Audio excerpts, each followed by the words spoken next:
Hamınıza mehmandan salam dostlar. Bugün sizlerle bir yerde ne tədbir sürəcəyəm, onu test eləyirik. Onun için Radin Karate oyunu yüklədim. Siz de istəsəz siz de yükləyə bilərsiniz. Siz de istəsəz dostlar siz de yükləyə bilərsiniz. İndi isə videomuza keçək.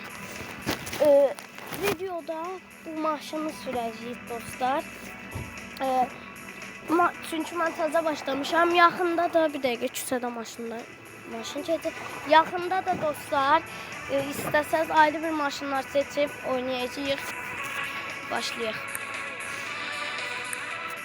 Bəli dostlar, başlayaq. İnşallah başlasa. Dostlar, benden diyeyim, abone olup like atmayı unutmayın.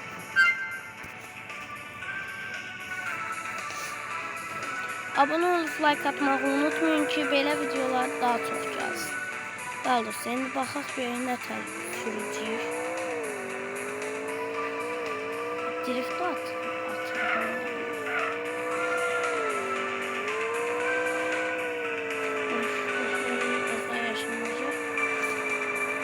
Polislərdən şimdi indi basırıq.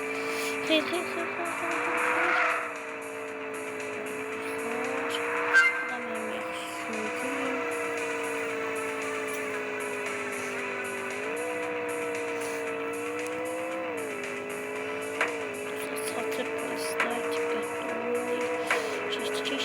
Keçdi.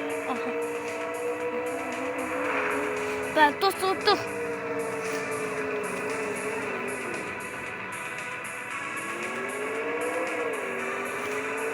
Gene de dostlar. Bu arada dostlar 3 hakkımız var. Eğer 3 defa qəza etsək, udacağıq və video çıxaracaq. Ama hələ ki o imkansızdır. Çünkü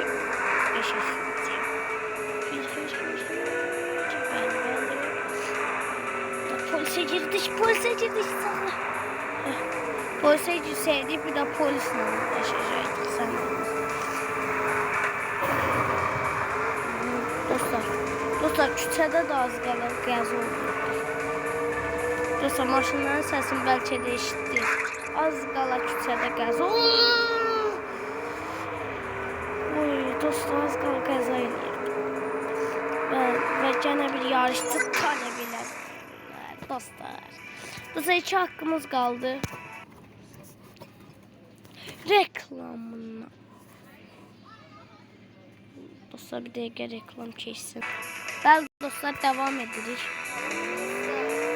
Yanımızda da Ramazade var. Ben de bu gene dediğim gibi önemli.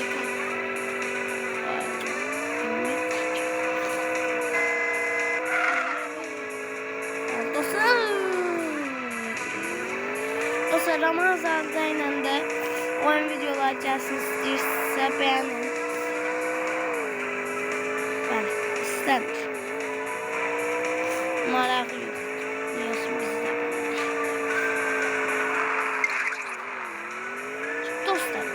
Dostlar, biz bu maşınlardan mı? Bak, nətər yarışırlar. Neyse, bunu göstərir istədi. Dostlar, düzdür. Neyse, bizim 3 dəfə qəza eləmək. Giriş. Ay Allah.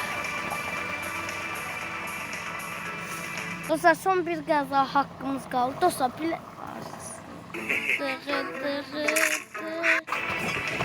Bəli dostlar, təzdən davam edirik. Ramazadədə dostlar, ayrıntıya ekləməliyəm. Vəsavətlə girdi mənə. Tam videoyu başladacaqdım, girdi mənə. Bu da dostluq zarafatı. Oturmuşam, maqdul atmağa çalışır, torunuzu verir. Of. Dostlar, biz söhbət eləməliyik. Neyse dostlar, özünüze yaxşı baxın. Kanala abone olun, like atmayı unutmayın. Bilmem, video çok kısa oldu. İnşallah özümü gəlsin, uzun versiyasını da atacağım. Özünüze yaxşı baxın. Sağ olun.